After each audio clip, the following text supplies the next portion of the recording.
Regarding to subtopic 4.3 Newton's third law, for the first question, which of the following best states Newton's third law? We know for Newton's third law, it describes that action and reaction. For every action, there is a reaction equal and opposite, so automatically A is the best description. Going to question 15, you push on box G, which is this, as we can see here,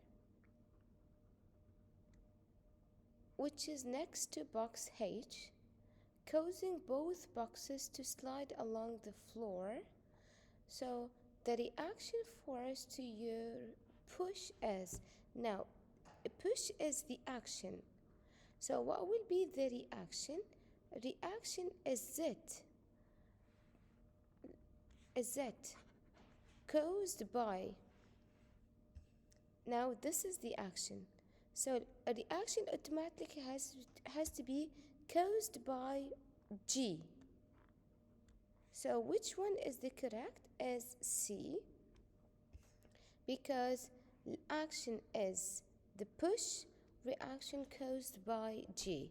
So the push of box G against you. So force or reaction produces by G. Now here, the reaction force doesn't cancel the action. Why? So which one is correct here? Obviously, they act on different bodies. So the reaction force doesn't cancel the action force if they act on two different bodies.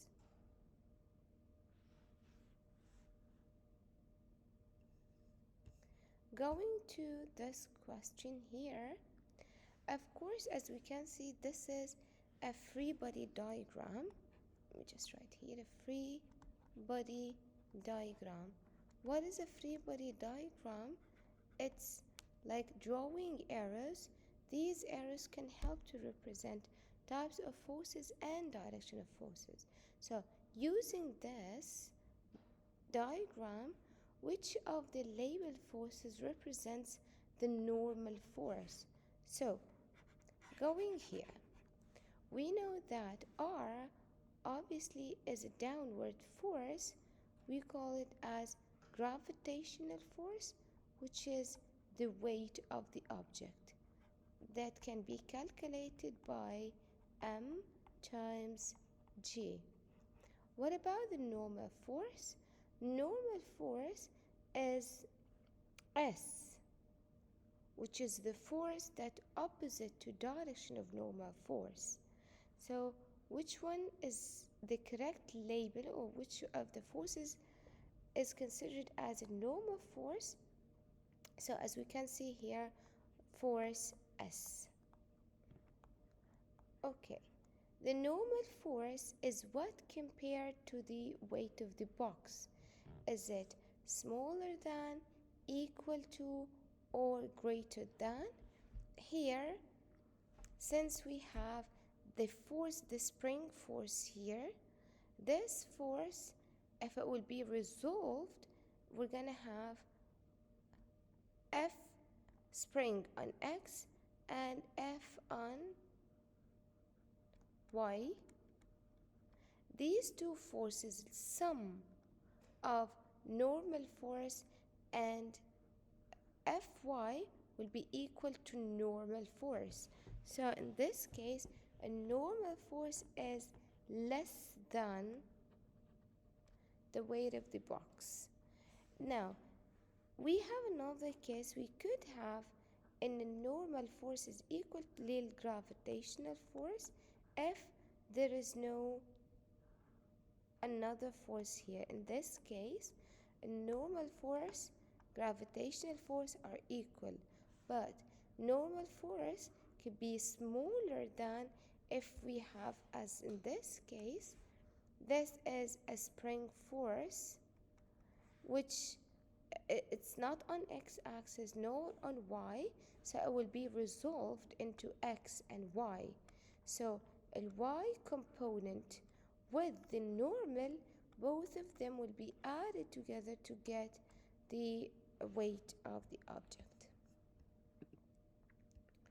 Going to next question here, we have two masses. Let's go here. So mass 1 is 3, which is this. This is 3 kilogram, while mass 2 is 6 kilogram, are connected by massless string. So they are connected by this string, which is massless string, we call it. Then, as we can see here, that mass 2 is accelerating downward, while the tension force will cause mass 1 to accelerate upward. So we need to find the acceleration of the masses. Now, we're going to use the formula which tells us that m2g minus m1g is equal to m1a plus m2a, or we can rewrite it in a different way, which is starting with this side. That's it. Let me write it here. m1a plus m2a is equal to m2g minus m1g. Now substitute by using the numbers written here. Regarding to what given, mass 1 is m1 is, let me just erase here, it will be 3 times a, we don't know what is a, plus m2, which is 6 times a, is going to be equal to m2, 6 times g, which is 10, minus 3 times 10. So here we're going to have 60 minus 30, which is 30.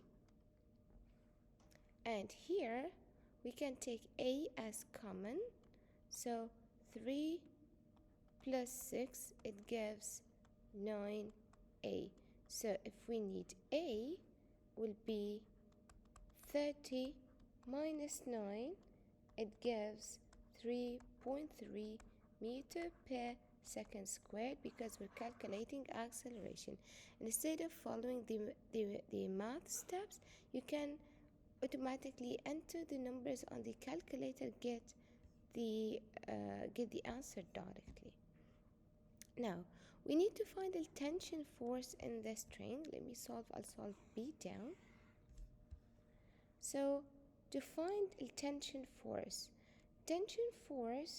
is force caused by the string. So we are going to use this formula, which is m1a1 is equal to tension force 1 minus m1g. So let's substitute. Mass 1 here is 3 times the acceleration the number we just calculated, which is 3.3, is equal to tension force, which is what we need to get, minus m, which is 3 times 10. Using the calculator, tension force is going to be equal to 40 Newton.